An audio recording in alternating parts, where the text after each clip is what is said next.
Okay, Mr. Cameron, you want to address the board? Yes, sir. Just with respect to the board's permission, I'd like to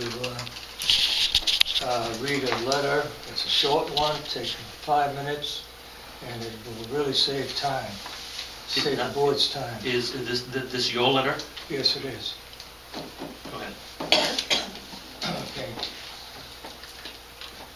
It's to the selectmen.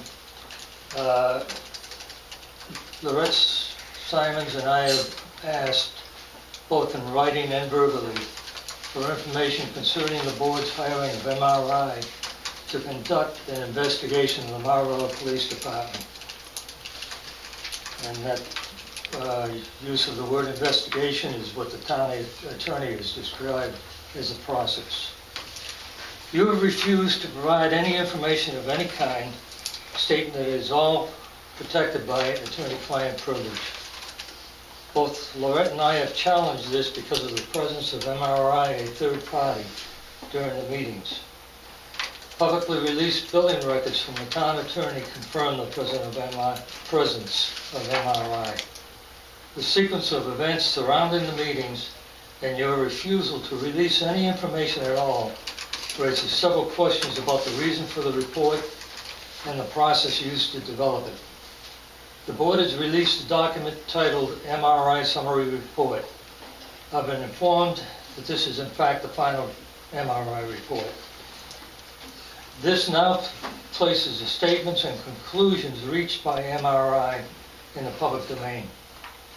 Although this report is undated, unsigned, the board has taken actions and made statements that indicate that the report is accepted by the board as an accurate and complete document.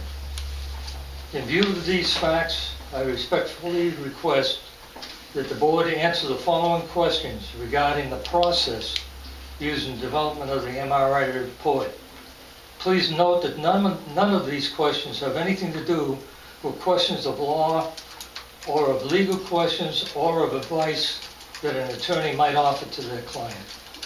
These questions are, as were previous questions, only concerned with the process used and with information that should be available to the public. What are the dates of all meetings between the board and MRI? This should include all contacts made by any board members and any MRI employees within the last year. Who was present at each of these meetings? What was the specific subject of these meetings? Please provide a copy of all proposals made by MRI to the town of Marlborough and by the town of Marlborough to MRI within the last year. Did the board participate with MRI in developing the conclusions reached in the MRI report?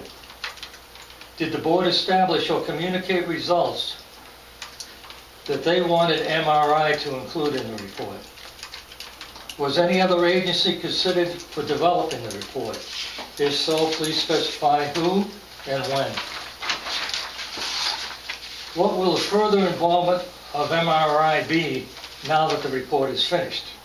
Has the board asked for, or is the board aware of any further MRI proposals or actions concerning any Marlborough department after the release of the report? The board has also stated that they did not know the cost, that they did not know what the report would cost, or what the cost has been for the report. The board is responsible to the citizens of Marlborough for prudent use of tax revenues. I contend that the board should be aware of the costs of all ongoing projects that they authorize. This is a long-standing business practice in use by government and business entities across the world. Simply stated, you don't give the contractor a blank check. Consequently, I ask the following questions. Did the board receive any estimates of costs before authorizing MRI to conduct the investigation? What were they, including written or verbal estimates of or ranges of costs? Did the board enter into any verbal or written agreement or any form of contract with MRI concerning any aspect of the investigation? If written agreements exist, please provide a copy. Did the board receive any estimates of costs during the MRI investigation? If so, please provide a copy. Is a method used to conduct business with MRI the usual practice of the board, or was it an exception to normal procedures? If it's an exception, please explain why. If it's normal procedure, please explain the details of how many other projects have been completed in this manner in the past year, and how many are presently underway. Where does the money come from to pay for special projects such as this study? Please explain the process used. What is the portion of the town charter or other legal authority that allows the board to authorize open-ended contracts like the MRI study? I feel it's reasonable to expect that elected officials keep current on how much of the taxpayers' money they have spent and how much they are obligated to spend in the future.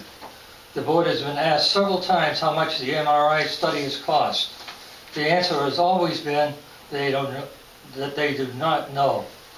It may be acceptable that the board does not have an exact figure every time, but repeating that they do not know time after time demonstrates a lack of concern by the board. This is unacceptable. I ask that the board provide a written reply regarding these questions.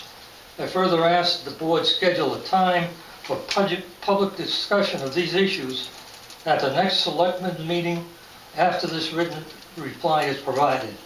Please allow the adequate time of at least 2 working days between your written reply and the public discussion.